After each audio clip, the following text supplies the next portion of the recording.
التعلم والتعليم والإفادة والتذكر والتذكير والحث على التمسك بكتاب الله تعالى وسنة رسوله صلى الله عليه وسلم والدلالة على الهدى، ونوينا بذلك إصلاح قلوبنا وقوالبنا وظواهرنا وباطننا وما علمه الله من صالح النيات. أن الله يدخل نياتنا وإياكم في نيات الصالحين، واجعلنا وإياكم من أهل العلم والمعرفة واليقين والمحبة والتمكين. اللهم أكرمنا بالعلم، زينا بالحلم، يمنا بالتقوى والاستقامة، وأعذنا من موجبات الندامة بجودك وكرمك يا أكرم الأكرمين ويا أرحم الراحمين. Kita kemarin belajar masih di bab sabar. Di bab sabar belum selesai sabar karena sabar tidak habis. Tapi ada bait syair bilang sabarna ila an malla min sabrina sabru wa qulna gadan aw ba'dahu yanjali al-amru. Ada satu orang syair bilang, aku sabar sampai sabar itu bosan dari saya. Sabarna ila an malla min sabrina sabru wa qulna gadan aw ba'dahu yanjali al-amru. Tapi seperti biasa kita tahu pahala orang yang sabar, Allah Ta'ala berfirman, innama yuwaffas sabiruna ajrahum bighairi hisab. Pahala orang yang sabar itu tidak ada hitungan, tidak ada nilai. Artinya sudah khusus sampai mereka bilang maksudnya innama yuwaffas sabirun, enggak ada yang tahu pahala sabar. Malaikat tidak tahu pahalanya. Kenapa? Karena ini khusus Allah Ta'ala. Jadi kita harus sabar. Harus sabar sama semuanya ya. Semuanya yang di hidup kita. Hal yang baik atau buruk itu ta'a atau hal duniawi. Mungkin urusan dunia harus sabar. Di sini hadis 40 an Anas radhiyallahu anhu qala Rasulullah sallallahu alaihi wasallam la yatamannayanna ahadukumul maut li dhurrin asabah. فإن كان لا بد فاعلا فليقل اللهم أحيني ما كانت الحياة خيرا لي وتوفني إذا كانت الوفاة خيرا لي. متفق عليه. Di riwayat hadis ini, Masya Allah, Rasulullah Sallallahu Alaihi Wasallam mengajarin kita bagaimana cara kita kalau dapat musibah, dapat bala, dapat penyakit yang mungkin bilang berat, bagaimana saya terima, bagaimana sabar saya. Kalau seperti tadi saya bilang, sudah sabar sampai tidak kuat, ya, ada doa dari Rasulullah SAW. Itu untuk yang kena musibah atau bala atau penyakit yang berat, Rasulullah kasih doa, biar doa di doa tersebut atau setiap hari, setiap saat, setiap waktu. Sampai berapa ulama di dalam riwayat hadis, di antara mereka Al-Imam Al-Bukhari. Al-Imam Al-Bukhari mereka kasih ceritanya sebelum wafat dapat ujian dari raja. Raja itu ganggu Al-Imam Al-Bukhari sampai masukin penjara, sampai keluarin dari kampungnya, sampai keluarin dari kota, balik lagi ke kampung yang pertama. Dia sudah tinggal di kota tapi mereka takut. Al-Imam Al-Bukhari sudah jadi masyhur, jadi terkenal atau mereka kenal sama Imam Bukhari. Seperti biasa raja-raja biasa takut dari orang yang kalau mulai muncul sedikit itu mereka tidak suka. Hasilnya masukin penjara, habis itu karena banyak ulama bilang sudah ini Imam Al-Bukhari, ini ahli hadis, ahli agama, dia keluarin dari penjara tapi melarang masuk ke kota, balikin ke kampung. Di dalam riwayat buku tarikh atau sejarah tarikh, mereka bilang Al-Imam Al-Bukhari di akhir umurnya baca doa ini. Wahai Tuhanku, aku sudah tidak kuat atau tidak bisa sabar. Kalau kamu lihat hidup saya baik untuk saya, ya bantu saya biar lanjut. Kalau enggak, itu ambil atau cobot ruh saya. Allahumma ini makanatil hayatu khairan li.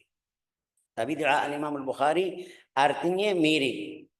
Tujuannya dia kasih kata, tidak baca doa ini, tapi kasih kata kayak dunia ini tidak cocok sama saya. Wahai Tuhanku, dunia ini sudah tidak cocok sama saya. Artinya apa? Artinya saya mau ketemu sama kamu atau mau pergi akhirat. Pilih. Ya, setelah 2 minggu, 3 minggu dia wafat. Dari rawi yang dengar Imam Bukhari, dia bilang setelah 2 minggu, seminggu, 10 hari, dia wafat setelah doa tersebut. Kenapa? Karena Al-Imam Al-Bukhari orang mustajabud da'wah yang Allah Ta'ala terima doanya. Doanya ini kenapa? Karena kita atau kalau kita baca atau kita belajar sejarah buku Al-Imam Al-Bukhari, di setiap hadis yang tulis di buku Al-Bukhari, sebelum dia tulis salat 2 rakaat istikharah. Ya, hadisnya itu hampir 8.000 hadis. Di setiap hadis tulis di buku sebelum dia tulis istikharah. Ya Allah, aku tulis ini atau tidak? Ini hadis sudah dia tahu ini hadis sahih, tapi biar tambah yakin, kayak apa bahasa harian, kayak musyawarah sama Allah Ta'ala, ini benar atau tidak. Setelah dia usaha cari guru yang benar, cari ulama yang sah, yang i'tiqadnya bersih, terus itu semuanya, habis itu salat 2 rakaat. Kalau di dalam hatinya sudah menuju ke depan atau taruh, lanjut. Kalau tidak, ini sebabnya Imam Al-Bukhari jadi mustajabud dakwah. 8.000 hadis. Dia pilih. Bilang aku pilih 8.000 dari 300.000. 300.000 kita ya Al-Arba'in Nawawiyah kita belum bisa hafal Arba'in Nawawiyah. Kalau ada guru atau ustaz bilang ayo kita hafal Arba'in Nawawiyah, kita kasih berapa alasan, ya belum Syekh, sebentar ya, sekarang enggak, saya lagi sibuk ya, tidak bisa. Atau kalau hafal ini Al-Arba'in Nawawiyah 40 hadis, tapi ini dari 300.000. 300.000. Dia pilih hadis yang paling sahih di 8.000. Artinya apa? Yang lain itu bukan maksudnya bukan sahih, enggak, ada yang sahih tapi dia tidak yakin.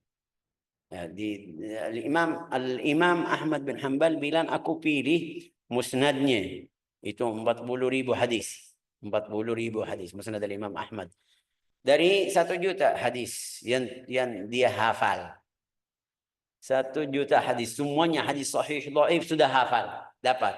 Tapi waktu tulis dia pilih 40 aja. Kenapa 40? Ini yang paling sahih, yang di ilmunya atau mengetahuinya itu yang benar. Yang lain ada dhaif, ada ini, ada itu, jadi dia tidak terima.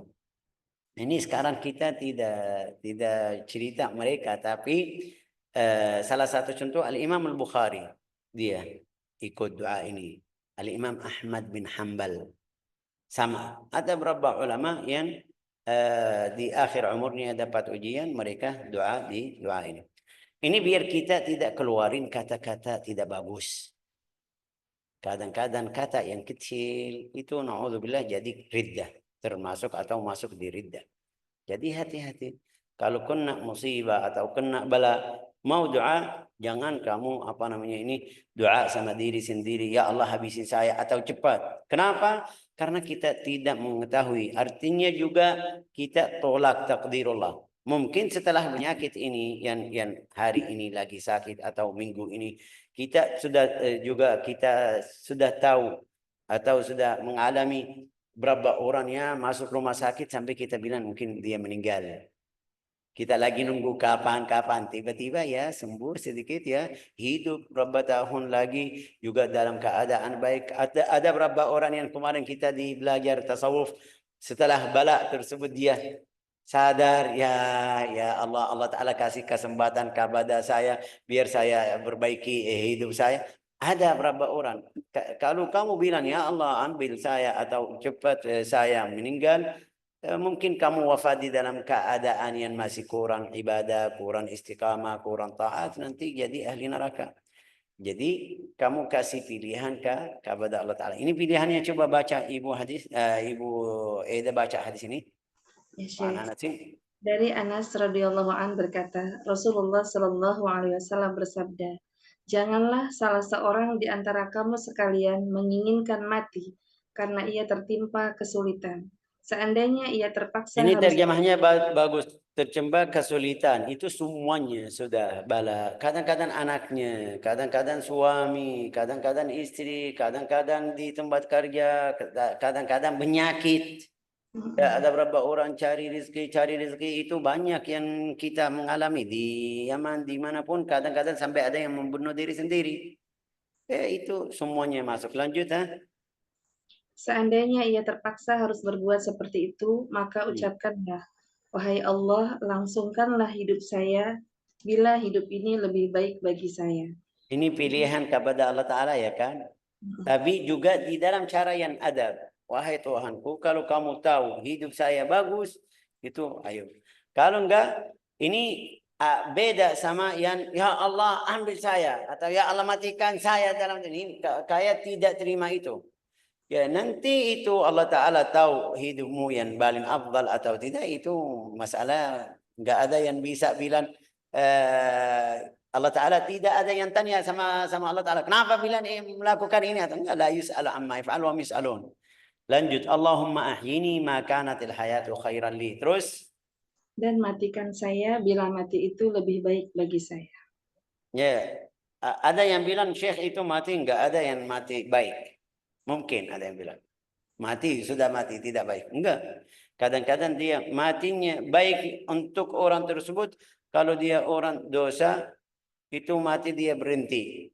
Artinya tidak ada tambah dosa lagi. Itu mungkin baik. Juga bisa bilang ahli istiqamah. Mungkin takut dia tidak bisa sabar. Dia sabar. Setelah kena bala tersebut, dia tidak bisa tahan, takut keluarin atau Allah Ta'ala atau takut apa? Mungkin dia keluarin kata-kata yang tidak bagus di bala tersebut. Jadi kalau Allah Ta'ala tahu ini orangnya batas sabarnya sampai di sini, sudah ambil. Jadi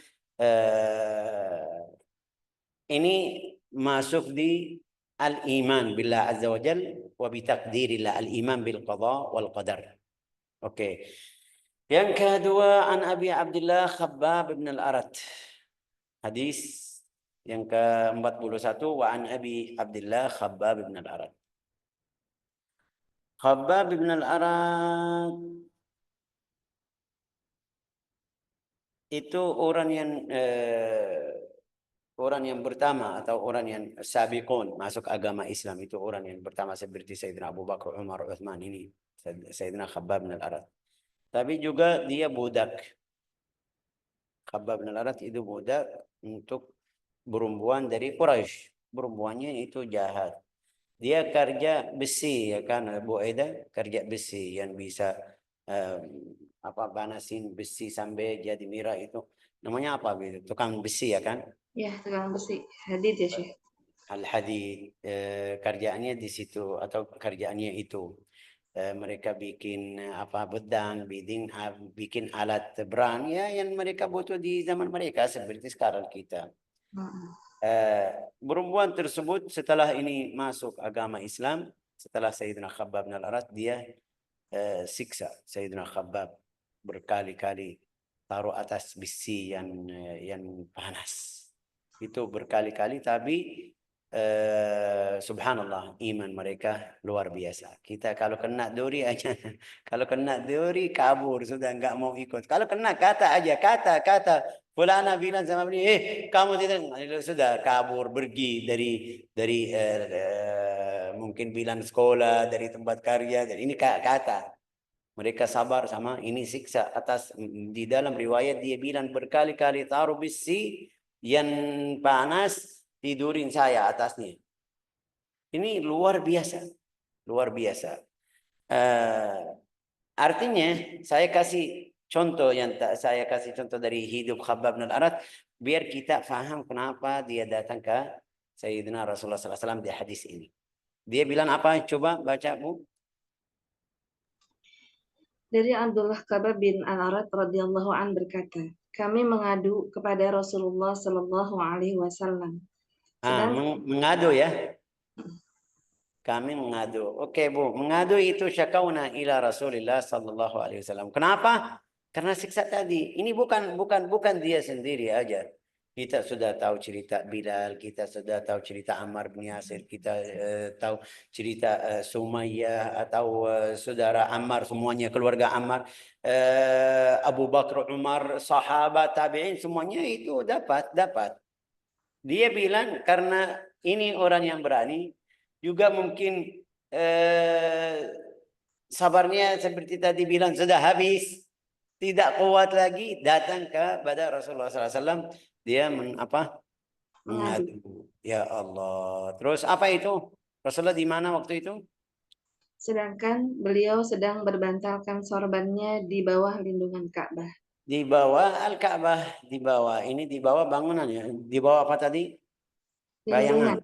Lindungan, zil. Nah, oke. Artinya kalau kita mau kasih bayangan biasa keadaan Khabbab dan orang sahabat ya mungkin bilang keadaan buruk, tapi keadaan Rasulullah masih lebih afdal. Itu kemarin kita belajar di buku sirah. Rasulullah dapat yang melindungi Rasulullah. Siapa itu? Abu Talib. Abu Talib juga. Terus ini mereka yang ceritanya seperti ini Khabbab kita kemarin ini orang budak. Jadi enggak ada yang membela, enggak ada yang bantu. Rasulullah masih ada yang dari keluarganya yang bisa membela atau bantu. Juga keadaan Rasulullah SAW di depan Al-Ka'bah atau sedangkan di depan Al-Ka'bah atau di bawah apa itu? Naunan. Bawah naunan Ka'bah. Oke. Mereka datang minta apa atau bilang apa? Coba. Di mana kan apakah Tuhan tidak memintakan pertolongan buat kami? Itu lihat gimana iman mereka. Iman mereka. Mau doa. Itu yang kita butuh di dalam hidup kita, doa. Doa. Dapat musibah besar, dapat musibah kecil, doa. Kadang-kadang kita datang ke sana ke sini minta bantuan dari fulan ya, akhirnya bilang sama kamu semoga Allah Taala bantu kamu, semoga Allah Taala kasih sabar. Ya sudah. Dari awal aku sudah pergi ke atau bicara sama Allah Taala. Tidak usah saya bilang sama fulan keluarin aib saya atau mungkin kekurangan saya ke fulan, nanti dia bilang oh kasihan, semoga Allah Taala bantu kamu. Ya dari awal saya minta dari Allah aja. Faqala qad kana min qablikum, Rasulullah kasih tahu. Ini mereka minta doa dari Rasulullah biar angkat bala tersebut yang kena kepada mereka yang baru masuk Islam. Rasulullah bilang apa? Beliau bersabda, orang-orang yang sebelum kamu itu ada seseorang yang ditanam hidup-hidup. Ada seseorang yang digergaji dari atas kepalanya sehingga tubuhnya terbelah dua. Sebentar. Sehingga apa? Tubuhnya terbelah dua ya kan Ustazah? Ya. Ya, kamu yang baca di sini sudah pernah kita baca cerita seperti ini atau tidak? Yang kemarin. Sudah. Ya, kemarin betul. Kemarin apa? Cerita apa? Cerita tentang Al-Ghulam War-Rahib. Ya. Itu orang anak sama pendeta ya kan? Betul. Waktu mereka suruh mereka balik lagi ke agamanya, dia enggak ambil pendeta berjanji. Namanya apa bilang apa Bu? Iya, pendeta rahib. Iya. Mayu'ta bil minsyar apa tadi bilang apa? Gergaji. Oh, gergaji. Iya, gergaji. Taruh kemarin kita baca, dia taruh di kepalanya sampai jadi dua. Iya. Artinya ini hadis ini jelaskan hadis yang ada hadis tadi, jelaskan hadis ini juga. Sama ya. Sudah benar. Terus yang kedua, cara yang kedua siksa mereka apa itu? Ada pula seseorang yang disisir dengan sisir besi yang mengenai daging dan tulangnya. La ilaha illallah. Ini luar biasa. Tapi kalau kita lihat, ini mungkin tidak bisa masuk akal. Ada seperti itu, tapi enggak kalau kita lihat beran-beran yang di beran dunia 1, beran dunia 2 yang terjadi di Eropa. Sekarang yang jadi di Gaza, bagaimana kemarin bakar orang manusia itu masih hidup sampai mati. Itu bisa jadi. Tapi mereka tetap sabar. Ahli iman, ahli taqwa, sabar. Di zaman dulu sebelum Nabi Muhammad di agama Sayyidina Musa atau agama Sayyidina Isa tetap mereka sabar, dapat pahala. Terus? Tetapi yang demikian itu tidak menggoyahkan mereka dari agamanya. La ilaha illallah. Ini kita lihat, tidak bisa lihat video-video yang dapat dari Gaza. Tidak lihat video. Tapi mereka 1 tahun sampai sekarang masih sabar. Masih iman. Masih banyak bersyukur kepada Allah Ta'ala. Banyak ridha. Ya, ini wa innahu la yasirun ala man yassarahu Allah alaih. Kalau dapat bantuan dari Allah Ta'ala, La tas'al jangan tanya ini dari mana atau bagaimana atau bagaimana caranya atau bagaimana mereka bisa. Sudah, karena Allah Ta'ala kasih bantuan. Terus ada kabar gembira dari Rasulullah itu untuk sahabat. Apa itu kabar gembira?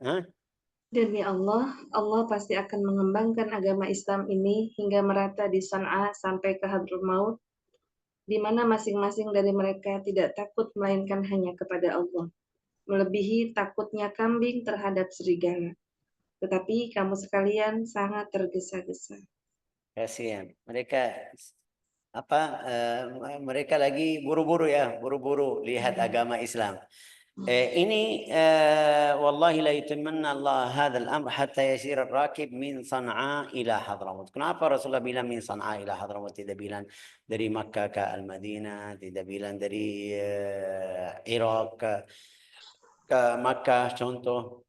Itu karena ini jalan yang di antara San'a dan Hadramut, kita sampai tahun 90 nggak ada yang bisa lewat jalan itu.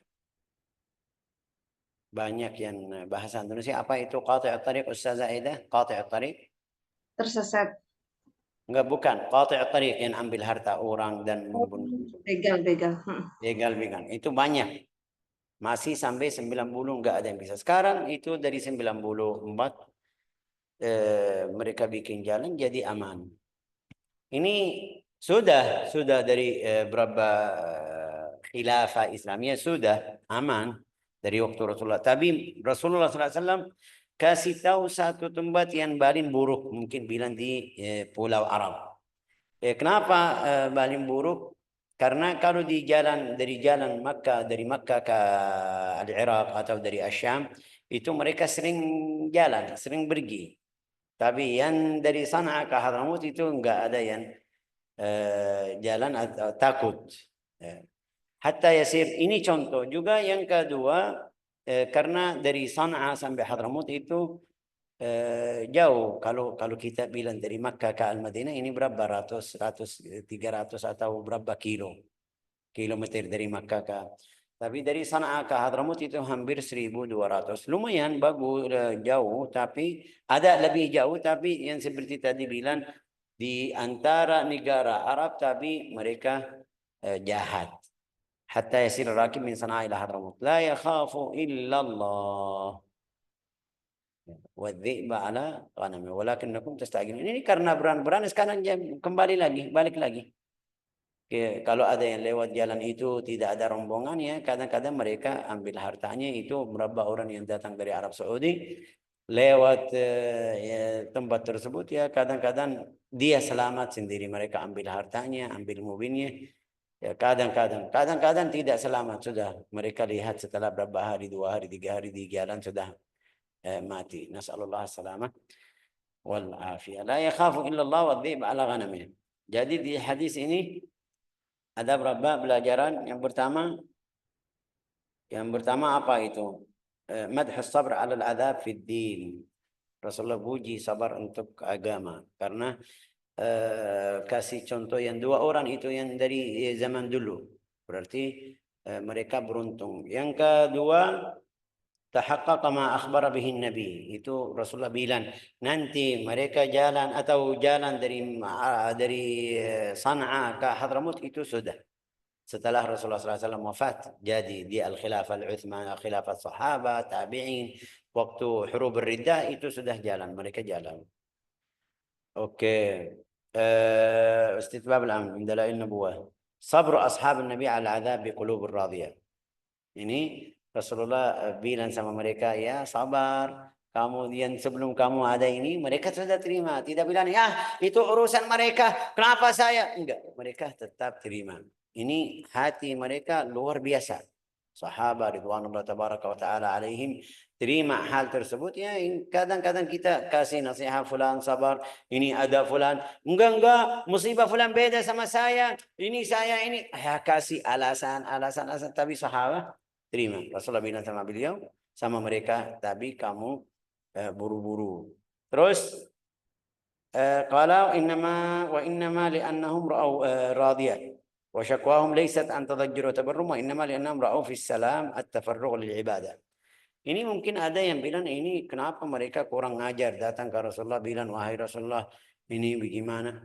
Ini artinya kurang ajar, tidak terima takdir Allah Ta'ala. Enggak. Mereka masih senang masuk agama Islam, mereka mau fokus sama ibadah. Enggak mau ganggu dari fulan, dari fulana, dari orang kafir, dari itu ya Rasulullah SAW atau sahabat datang minta doa biar Allah Ta'ala bantu atau angkat bala tersebut. Yang terakhir at-ta'assi bisalihin ladin tuhinu fi dinihim fasabaru. Kita ambil contoh dari orang saleh. Rasulullah bilang ada yang sebelum kamu mereka sabar. Artinya kamu juga sabar. Kita harus. Ya, saya, kamu, kalian semua yang di sini, kamu sudah ada yang mengujimu tentang agama? Enggak ada. Kita masih dalam keadaan pilihan. Saya yang pilih jalan Allah Ta'ala. Enggak ada yang paksa saya sama kamu atau yang kalian di sini. Ada yang bilang sama kamu, ayo keluar dari agama Islam. Enggak ada. Enggak ada yang siksa kita sampai kita keluarin kata-kata buruk atau riddah. Enggak ada. Alhamdulillah enggak ada. Jadi kita ambil contoh ini orang saleh, orang sahabat tabi'in yang Rasulullah bersabda ini yang paling mulia di antara umatku sahabat. Keadaannya bagaimana itu harus kita ambil contoh dari mereka. Juga al-i'dad ضد iman qadim, biar kita faham itu musuh agama itu bukan dari sekarang. Jangan kita lihat oh ini orang Yahudi aja, ini orang enggak, dari zaman dulu.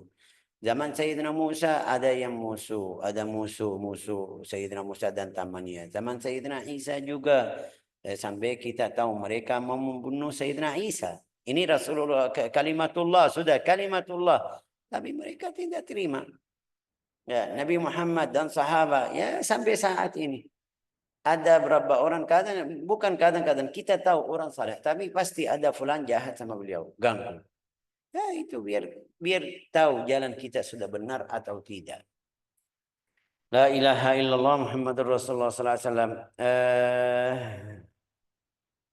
Al-Islam dinul amn wassalam. Itu kalau kita ikut perintahan Allah Ta'ala yang benar 100%, pasti agama Islam agama aman. Agama bahasa Indonesia bilang apa? Salam. Salam itu apa itu? Salam artinya sejahtera, Syekh. Sejahtera, Masya Allah. Oke. Itu sejahtera, assalam ya kan? Tidak masalah. Kita kalau lihat, tapi kapan agama Islam, agama assalam wal aman untuk orang yang salam sama kita, yang dia tidak ganggu kita dalam agama Islam bilang fa in i'tada alaikum fa'tadu alaihi bimithli ma i'tada alaikum. Tidak mungkin kita langsung. Juga setelah ada perjanjian di antara kita, ada berapa batas. Jangan kita bilang oh al-Islam dinus salam wal aman, sudah kita diam. Mereka mukul kita atau membunuh kita bilang agama Islam agama salam. Enggak. Agama salam bukan seperti agama salam kemarin itu yang di Al-Istiqlal, cium kepala Al-Baba. Ini bukan salam ini. Mereka dari belakang, bukan dari belakang kita, di depan kita sekarang membunuh saudara kita di Gaza, di Lebanon, di Yaman, kita cium kepalanya. Dia yang bantu mereka, dia yang kasih fatwa. Dari belakang, dari depan, kita sudah dengar, ya ini bukan salam. Ini salah. Salah, ini bukan salam. Salam bukan seperti itu. Fa'in janahu lis-silmi fajnah laha. Allah Ta'ala berfirman di Al-Quran, kalau mereka mau ikut salam, ya oke, boleh, silakan. Tapi bagaimana caranya? Ya sesuai syarat-syarat agama Islam. Ini bukan tempatnya, tapi sudah jadi. Jadi kita harus belajar. Jangan kita belajar dari satu arah aja. Jangan kita lihat di satu mata. Tidak lihat di dua mata. Lihat dua mata, di mata agama Islam, di agama dunia. Belajar. Qadarullah masya fa'al. Al-Islam dunia Islam. Nabi Muhammad SAW banyak orang Yahudi tinggal di Makkah. Sama Nabi Muhammad SAW. Di Al-Madinah sama Nabi Muhammad SAW. Waktu mereka melanggar perjanjian, Rasulullah keluar mereka dari Makkah, dari Al-Madinah. Bani Quraidah, Bani Qainuqa, seluruh orang Yahudi yang melanggar berjanjian atau tidak tepati berjanjian, Rasulullah keluarin. Waktu mereka masih baik-baik, Rasulullah baik sama mereka. Ya, la ilaha illallah Muhammadun Rasulullah sallallahu alaihi wasallam. Oke. Lanjut hadis yang berikutnya, Bu. Ya, Syekh. Dari Ibnu Mas'ud radhiyallahu an berkata, setelah selesai perang Hunain, Rasulullah Shallallahu alaihi wasallam mendahulukan orang-orang yang terkemuka di dalam membagi rampasan perang. La ilaha illallah, mendahulukan orang yang Terkemuka. ya, artinya apa itu? Yang mu'allaf, yang baru Islam. Ya, itu hikmah dari Rasulullah SAW. Mereka tidak faham, tidak terima, tidak tahu hikmahnya. Rasanya, wah ini kita yang Muslim dari awal, kita yang capek dari awal. Ini kapan ini? Yaum Hunain. Yaum Hunain ini setelah Fath Makkah, ya kan? Setelah Fath Makkah. Ya, artinya sebelum Rasulullah wafat berapa tahun? Orang sahabat ini seperti contoh tadi Khabbab ibn al-Arat itu yang masuk di antara 20 atau 30 orang yang masuk agama Islam duluan. Pertama. Tapi waktu Rasulullah bagi-bagi di Beran Hunain dari ghanimah itu, kayak Rasulullah kasih orang yang baru masuk agama Islam. Ada di dalam riwayat yang belum masuk agama Islam. Rasulullah kasih. Itu yang nanti kita, atau kemarin kita belajar di buku fikih. Kita boleh bayar zakat untuk orang yang mu'allaf. Al-mu'allaf itu kita kemarin jelasin 3 macam. Ada yang dia memimpin mereka tapi belum masuk agama Islam. Kalau kita kasih dia masuk agama Islam, ini namanya mu'allaf. Kita kasih, dia belum mu'allaf, belum masuk agama Islam. Tapi kalau kita tahu kasih, atau jika kasih orangnya dia bisa ikut agama Islam, boleh kasih dari zakat. Ini belum Muslim, tapi ini masuk di mu'allaf. Kalau yakin, tapi kalau kita tahu orangnya itu menipu kita, sampai dapat harta, nanti dia kabur atau pergi, jangan, ini bukan mu'allaf. Oke, yang kedua itu yang baru masuk agama Islam. Baru masuk agama Islam 2 hari, seminggu, 2 minggu. Juga masih ini baru, ini namanya mu'allaf. Atau yang ketiga itu yang sudah masuk agama Islam, sudah lama 1 tahun, 2 tahun, tapi masih ragu. Kita kasih biar tambah yakin atau tambah maju ke agama Islam. Ini beda. Yang pertama sama yang kedua, yang ketiga. Di sini jadikan, di sini yang saya lihat ini jadikan minta-minta. Ya, saya mu'allaf. Kapan masuk agama Islam?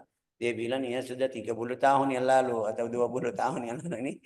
Ini bukan mu'allaf. Ini kita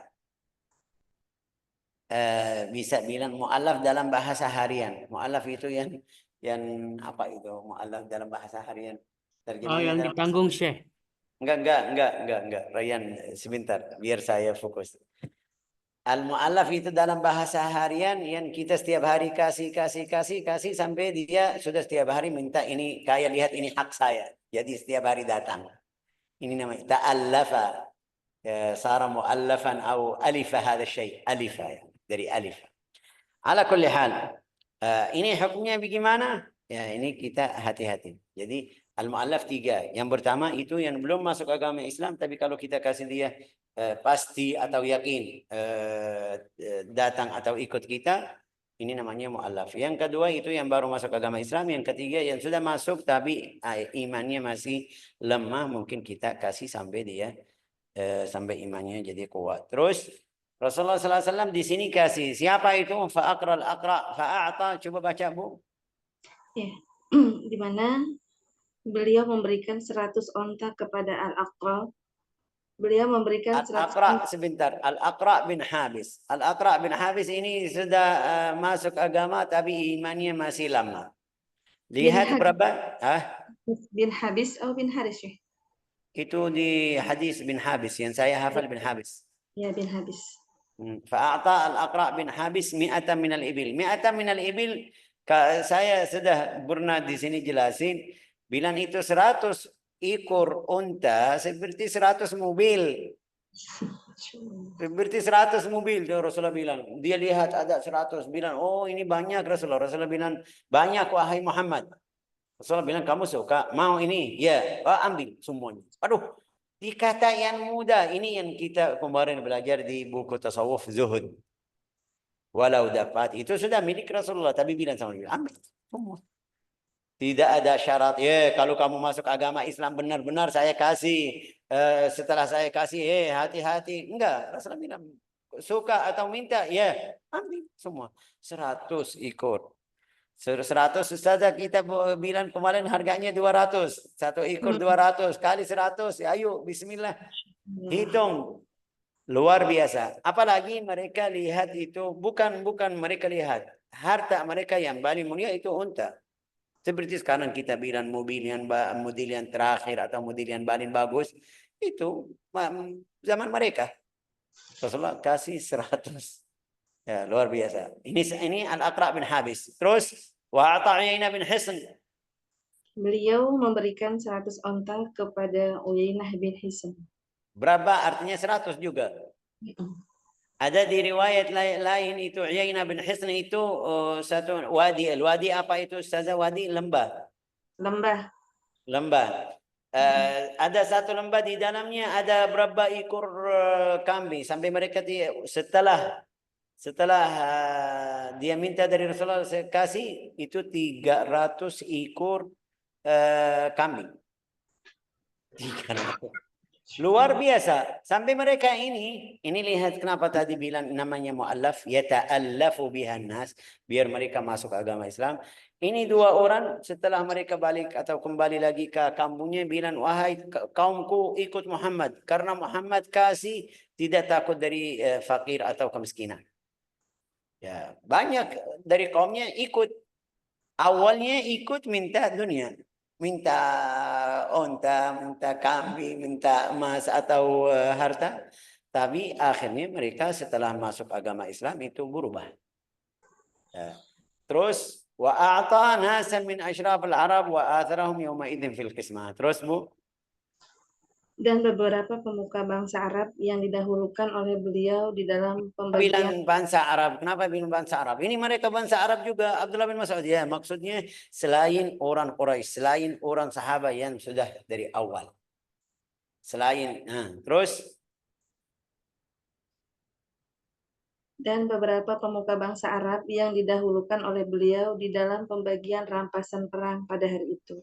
Kemudian ada seorang laki-laki yang berkata, demi Allah sesungguhnya pembagian rampasan perang ini tidak adil dan nampaknya tidak semata-mata karena Allah. Maka saya berkata, demi Allah saya benar-benar akan menyampaikan ini kepada Rasulullah SAW.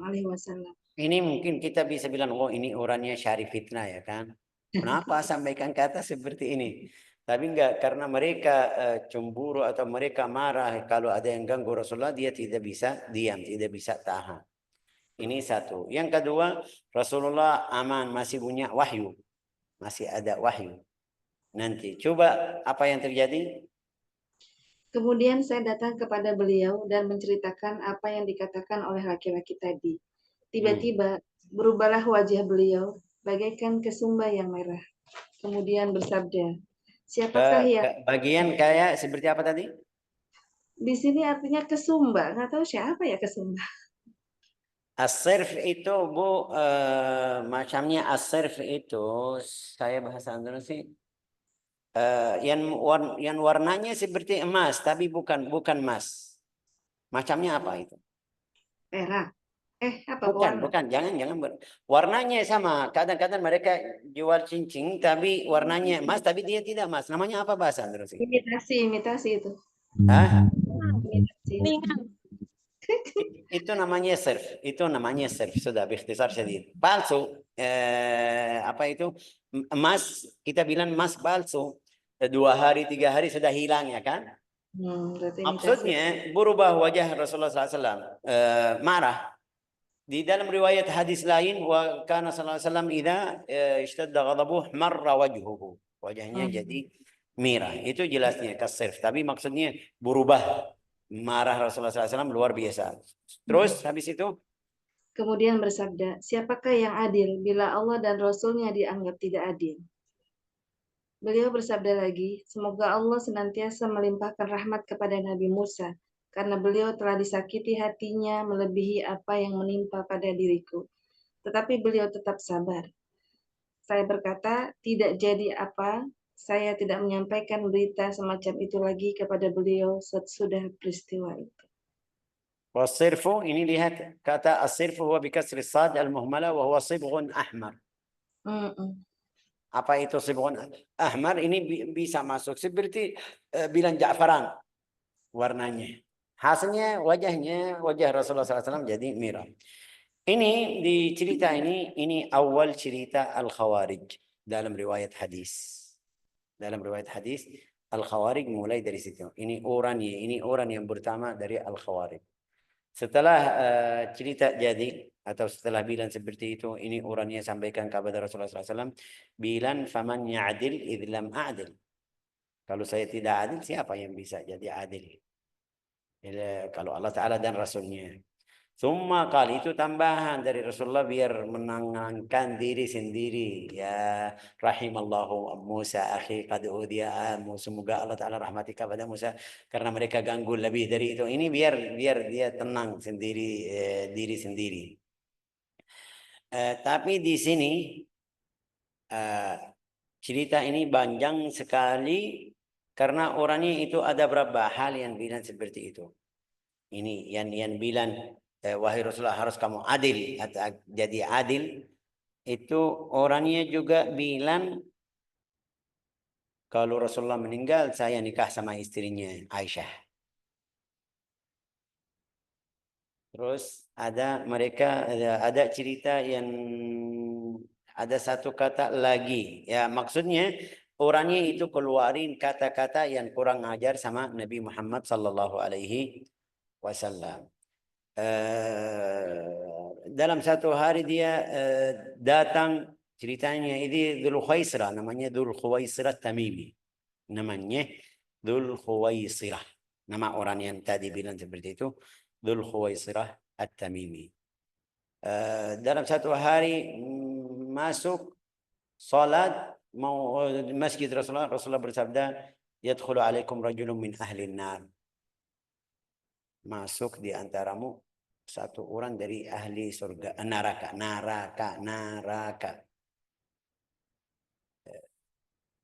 Waktu dia masuk, sebelum dia masuk Rasulullah bilang seperti itu.